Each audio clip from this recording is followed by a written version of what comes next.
सुनसान रास्ते का रहस्य। रात के 12 बजे थे।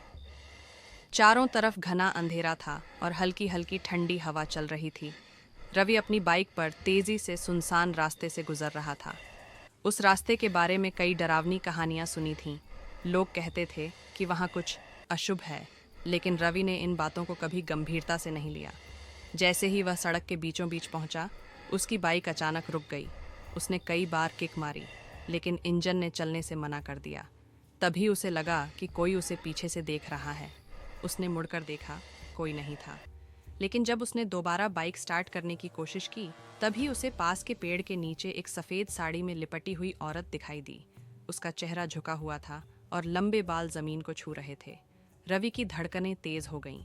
उसने हिम्मत जुटाकर उस औरत को आवाज़ दी, आप यहाँ इतनी रात को क्या कर रही हैं? वह औरत धीरे धीरे उसकी ओर बढ़ने लगी।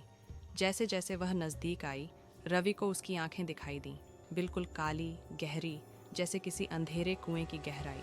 अचानक वह औरत हवा में उठ गई और जोर जोर से हंसने लगी। हंसी पूरे जंगल में गूंज उठी। रवि घबरा गया। उसने बाइक को धक्का देने की कोशिश की, लेकिन तभी उसके कंधे पर किसी ने जोर से हाथ रखा। डर से कांपते हुए उसने पीछे देखा। वह वही औरत थी, लेकिन अब उसका चेहरा बिल्कुल सड़ा हुआ था। उसकी आंखों से खून बह रहा था। रवि की चीखें पूरे जंगल में गूंज उठीं और अगली सुबह जब लोग उस रास्ते से गुजरे तो उन्हें वहां सिर्फ रवि की बाइक मिली।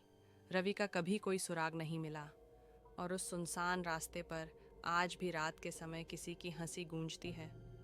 समाप्त।